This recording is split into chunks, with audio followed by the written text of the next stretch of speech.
एक योगी की आत्मकथा। इस बुक के बारे में कुछ भी बताने से पहले एक छोटा सा डिस्क्लेमर देना चाहता हूँ। अगर आप धार्मिक हैं, धर्म के चमत्कारों में आस्था रखते हैं, तो ये बुक आपको पढ़नी ही पढ़नी चाहिए। ये बुक सिर्फ और सिर्फ आपके लिए लिखी गई है। हाँ, अगर आप धर्म में उतना ज़्यादा आस्था नहीं रखते तो शायद आपको इस पे ज़्यादा यकीन ना हो, लेकिन इस बुक में कुछ जीवन में सफलता हासिल करने के नियम भी बताए गए हैं। वो सभी के लिए हैं, आप सभी को सुनना चाहिए। हम जिस बुक के बारे में बात करने जा रहे हैं उसे दुनिया भर के टॉप लीडर्स पढ़ चुके हैं और हर किसी ने इसे सराहा है, चाहे वो स्टीव जॉब्स हों, संदीप माहेश्वरी हों या बियर बाइसेप्स वाले रणवीर इलाहाबादिया हों। परमहंस योगानंद के आखिरी के कुछ सेंटेंस कुछ इस तरह से लिखे थे: मेरे इस दुनिया से चले जाने के बाद भी ये बुक लाखों लोगों की ज़िंदगियां बदल देगी। ये लोगों के लिए एक गाइड की तरह होगी। ऑटोबायोग्राफी ऑफ अ योगी, यानी एक योगी की आत्मकथा। मैं परमहंस योगानंद हूँ। ये बुक मेरे जीवन भर के सफ़र की पूरी कहानी है, जिसे मैंने खुद लिखी है। पूर्व से पश्चिम तक का मेरा सफ़र, मेरे आध्यात्मिक ज्ञान और मैंने किससे कब कहाँ कैसे मुलाकात की, मैंने क्या क्या देखा, सब कुछ सजोया गया है इस बुक में। मेरी कहानी थोड़ी लंबी है, इसलिए समझने के लिए इसे 4 हिस्सों में बांटा जा सकता है, जैसे 1. मेरा इतिहास और मेरा परिवार। 2.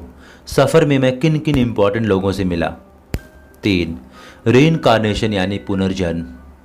4. और लास्ट में मेरे आध्यात्मिक ज्ञान और जीवन के बारे में।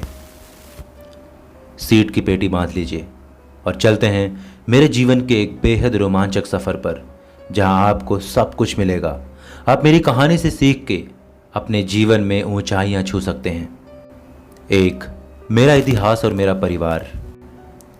मेरा जन्म एक बंगाली फैमिली में उत्तर प्रदेश के गोरखपुर में 1893 में हुआ था। पिताजी मुकुल घोष एक स्कॉलर थे। उनको धर्म के बारे में जानने की बहुत ज़्यादा जिज्ञासा रहती थी। भागवत गीता जैसी आध्यात्मिक किताबों को उन्होंने याद कर लिया था। पिताजी का मानना था कि भारत एक ऐसा देश है जहां गुरु भगवान से भी पहले आते हैं, क्योंकि गुरु ही सबसे पहले भगवान के बारे में शिष्य को ज्ञान देते हैं।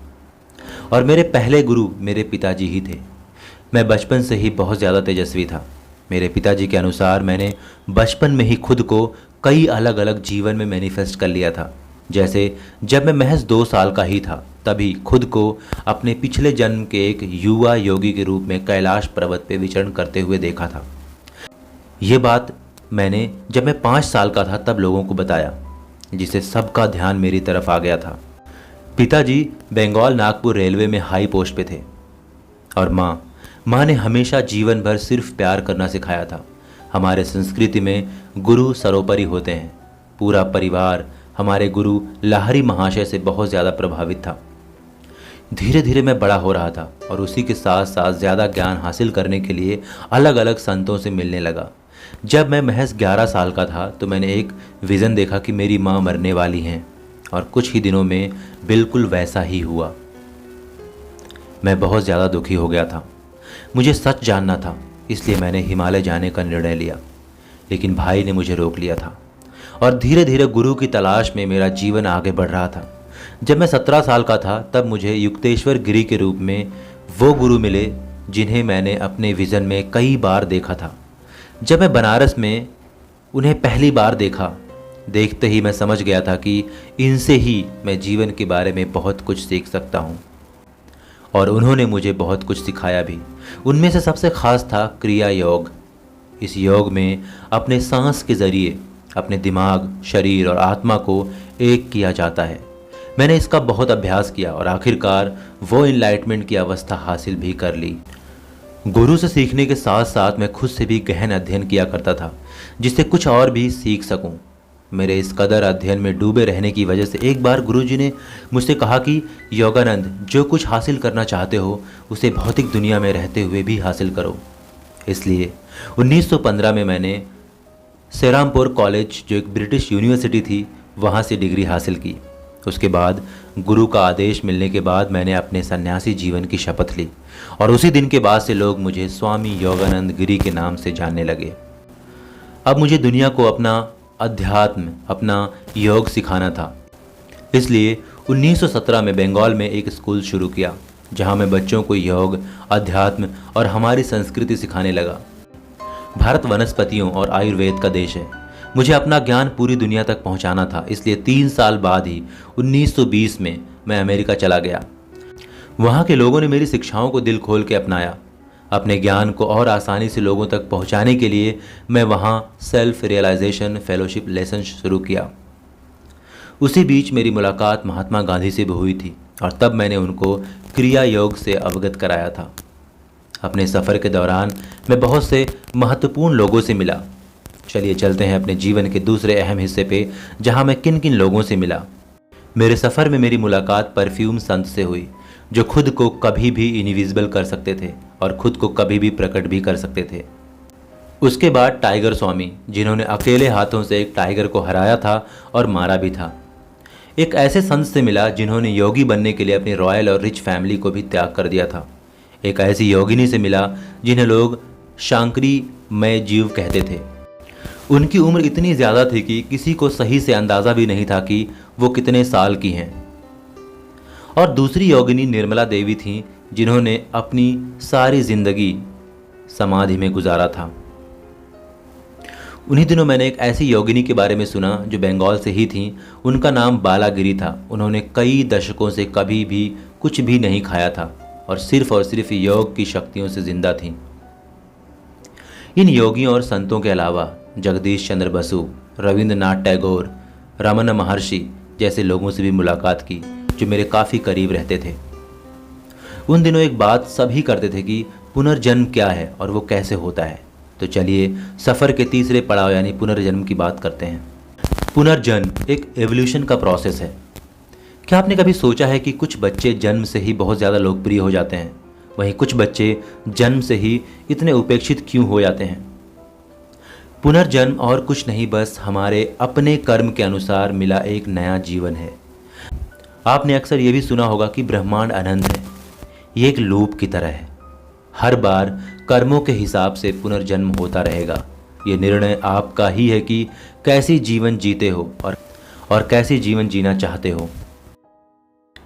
मैंने अपने आध्यात्मिक सफ़र में जो कुछ भी सीखा है वो सब 5 सीख के ज़रिए आप तक पहुंचाना चाहता हूं। और मेरी इस बुक में यही वाला पार्ट सबसे ज़्यादा इम्पॉर्टेंट है।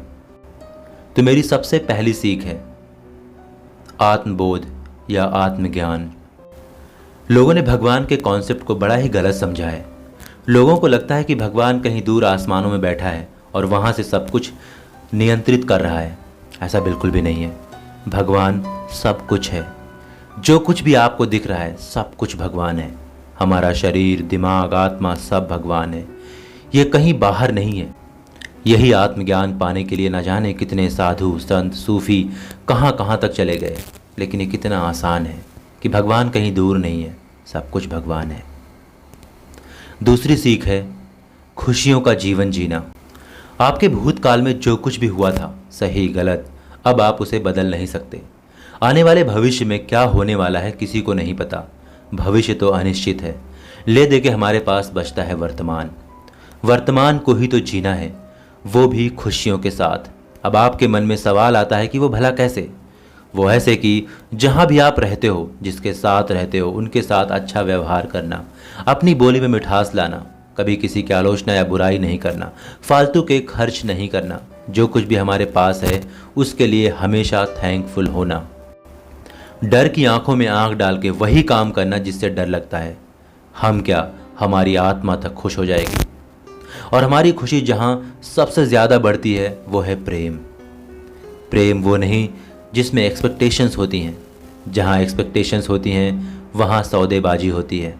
सच्चा प्रेम हर तरह की सीमाओं से परे होता है। जहाँ कुछ भी मिलने की एक्सपेक्टेशंस नहीं होती हैं, सिर्फ देना ही देना होता है। तीसरी सीख है कि जीवन में एक पर्पस बना लो, क्योंकि जीवन का उद्देश्य है उद्देश्यपूर्ण जीवन। बिना उद्देश्य के जीना कुछ ऐसे है जैसे आपको पता ही नहीं है कि सुबह उठ के करना क्या है, जाना कहाँ है। उद्देश्य हमें रास्ता देता है। मैं बिल्कुल नहीं कहता कि आप सब मेरी तरह संन्यास ले लो। मेरे जीवन का उद्देश्य अपने ज्ञान को आप तक पहुंचाना था। अब आप बताओ, आपका उद्देश्य इस जीवन में क्या है? ध्यान रखना, अगर कोई बड़ा उद्देश्य समझ नहीं आ रहा हो तो दिन के छोटे छोटे उद्देश्य बनाओ। धीरे धीरे यही सब मिलके आपको आपके बड़े उद्देश्य की तरफ ले जाएंगे। चौथी सीख और कुछ नहीं, बस इतना है कि हमेशा दूसरों के लिए जीना। किसी को नीचा दिखा के हम ऊंचा नहीं उठ सकते, किसी को नीचे खींच के हम ऊपर नहीं जा सकते। जब आप अपने साथ साथ दूसरों के भले के बारे में सोचना शुरू करोगे, उस पर यकीन करना शुरू करोगे, हमारा अवचेतन मन इस बात को मान लेता है। दूसरे तो सफल होते ही होते हैं, हम भी सफल हो जाते हैं। और वैसे भी ध्यान रखना, मैं, आप, दूसरे, तीसरे, वो, ये अलग नहीं है। सब कुछ उस असीम परमात्मा का बस एक छोटा सा अंश है। फिर किस बात का अहंकार, किस बात का मेरा, तुम्हारा, अपना, पराया, सब आप ही हो। फिर खुद के ही एक हिस्से से किस प्रकार के ईर्ष्या। अब जब इतना सब कुछ बता ही चुका हूं तो लगे हाथ आप सभी को सफलता के नियम भी बता देता हूं। जीवन में हर इंसान सफल होना चाहता है, लेकिन कुछ मुट्ठी भर ही हो पाते हैं। अपने जीवन भर के सारे अनुभव आज आपके साथ बांट रहा हूं। मैं बस ये बताना चाहता हूं कि कैसे आत्मा की शक्ति का उपयोग करके स्वस्थ, समृद्धि और खुशियां हासिल की जा सकती हैं। तो चलिए सबसे पहले नियम के बारे में बात करते हैं, जो है विचार की शक्ति। हम और कुछ नहीं, बस अपनी सोच का एक भौतिक रूप है। यकीन ना हो रहा हो तो अभी इस वीडियो को थोड़ी देर के लिए रोको और लिखो कि आपके अंदर किस तरह के विचार ज़्यादा आते हैं, नकारात्मक, सकारात्मक या फिर मिक्स, लेकिन कुछ समझ नहीं आता। जब लिख के पूरा हो जाए फिर अपने जीवन को देखो कि अभी आप कहाँ हो। आप सिर्फ और सिर्फ अपने विचारों के परिणाम हो। अब इससे भी आसान कुछ होगा भला? कोई पहाड़ तो तोड़ना नहीं है, बस अपने विचारों को शुद्ध कर लो। जैसे इंसान बनना चाहते हो वैसे विचारों के बारे में बार बार सोचना शुरू करो। 2-3 साल बाद परिणाम खुद देख लेना। नियम नंबर 2, इच्छा शक्ति। मैंने पहले नियम में कह तो दिया कि सकारात्मक सोचना आसान है, लेकिन ऐसा लंबे समय तक नहीं किया जा सकता, क्योंकि समाज और आसपास का माहौल कुछ इस तरह से प्रोग्राम हो चुका है कि ऐसे माहौल में हमेशा सकारात्मक नहीं सोचा जा सकता है। इसलिए आपको धीरे धीरे एक मजबूत इच्छा शक्ति भी बनानी होगी। इच्छा शक्ति वो चीज़ है जो हमेशा आपको आपके लक्ष्य की तरफ ले जाएगी, क्योंकि अगर इच्छा शक्ति कमज़ोर पड़ी तो नकारात्मक विचार आपके ऊपर हावी हो जाएंगे। और मुझे बताने की ज़रूरत नहीं है कि जैसा हमारा विचार होता है वैसे ही हम होते हैं। इच्छा शक्ति के रास्ते में सबसे बड़ा रुकावट आपका डर है। डर, कुछ नया करने पे असफल हो गया तो लोग क्या सोचेंगे। डर, अपने कंफर्ट जोन से बाहर आने का। डर, अपने निष्क्रियता के एरिया से बाहर आने का। डर को जीतना होगा। सभी चीज़ें एक दूसरे से लिंक हैं। जिस चीज़ को करने से डर लगे बार बार वही करो। सफल होना है तो निडर बनना ही पड़ेगा। नियम नंबर 3, आत्मविश्लेषण। हमसे बेहतर हमें कोई नहीं जान सकता है। हर दिन कुछ पलों के लिए खुद के अंदर झांक के देखो। खुद से सवाल करो, क्या मैंने सही किया है? क्या मैं सही रास्ते पे जा रहा हूँ? आज दिन भर में मैंने क्या सही और क्या गलत किया है? कुछ पलों की एक्टिविटी है, धीरे धीरे आदत बन जाएगी और आप भटकने से हमेशा के लिए बच जाओगे। नियम नंबर 4, पहल करने की रचनात्मक शक्ति। अक्सर हमारे दिमाग में कुछ ना कुछ यूनिक आइडियाज़ आते रहते हैं, लेकिन हम उस पर काम नहीं करते हैं और धीरे धीरे वो आइडिया भी धूमिल हो जाता है। हम सही समय का इंतज़ार करते रहते हैं और सही समय कभी नहीं आता, और इसी वजह से हम पहल भी नहीं करते हैं। इसी तरह जब कभी हमारे रिश्तों में कोई समस्या आती है तो हम इंतज़ार करते हैं कि सामने वाला पहले पहल करेगा, तब हम बात करेंगे, और इस तरह से एक अच्छा रिश्ता भी टूट जाता है। पहल करना दैवीय है। नियम नंबर 5, विचारों को नियंत्रित करने की आदत। थोड़े देर के लिए ठहर के सोचिए, हम अपने ही विचारों का परिणाम नहीं तो और क्या हैं। विचारों को नियंत्रित करने की आदत को अपनाना होगा। हमारे विचार चुंबकीय होते हैं, जिस तरह से सोचते हैं वैसा ही होता चला जाता है। आसान है। नकारात्मक विचारों को आत्मविश्लेषण से नियंत्रित करो।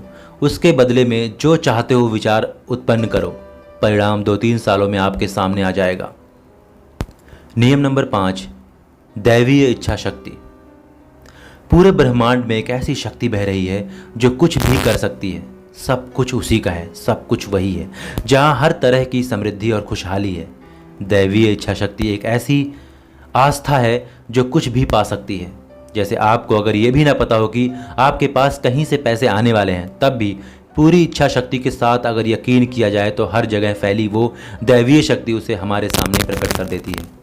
लेकिन इतनी गहरी आस्था और इच्छा शक्ति के लिए बहुत ज़्यादा ध्यान की ज़रूरत होगी, जिसका अभी के लिए एक ही तरीका है और वो है मेडिटेशन, यानी कि ध्यान साधना। नियम नंबर 7, ध्यान का तरीका। इस दुनिया में डिस्ट्रैक्शन बहुत ज़्यादा है और ये डिस्ट्रैक्शन बढ़ता ही जाएगा। इसलिए विचारों को नियंत्रित करने के लिए मेडिटेशन सबसे ज़्यादा ज़रूरी है। जहाँ किसी शांत जगह पे बैठ के, जहाँ डिस्ट्रैक्शन का कोई साधन ना हो, खुद में झांकना, विचारों को, ध्यान को एक जगह केंद्रित करना। शुरू में 1 मिनट भी बैठना मुश्किल लगेगा, लेकिन इतना दिमाग में डाल लो, आपके अंदर बहने वाली उस असीमित शक्ति को अगर जगाना चाहते हो, अगर सच में अपने सपने पूरा करना चाहते हो, तो ये करना ही पड़ेगा। इसलिए दुनिया का हर कामयाब इंसान सबसे पहले मेडिटेशन की बात करते हैं और हर दिन करते भी हैं। धीरे धीरे जब आदत बढ़ जाएगी तो आप कहीं भी किसी भी स्थिति में अपने ध्यान को एक जगह केंद्रित कर पाओगे। इससे आपका फोकस बढ़ जाएगा और जहाँ हमारा फोकस होता है वही हमें मिलता है। ध्यान रखना, पैसा, स्वास्थ्य और मन की शांति ही असली सफलता है। तीनों को पाने के लिए शुरुआत मन की शांति से ही करनी होगी। नियम नंबर 8, बहते रहें। एक नज़र अपने आसपास दौड़ाओ। इस संसार में या संसार के बाहर सब कुछ गतिमान है। सभी में एक ही तरह की ऊर्जा बह रही है। हम क्या करते हैं कि भटक जाते हैं, धीरे हो जाते हैं। सब कुछ बह रहा है लेकिन हम रुक जाते हैं, जिससे सब कुछ गड़बड़ हो जाता है। जैसे नदी का काम सिर्फ बहना है, वैसे ही सिर्फ बहते रहो। यही तो जीवन है।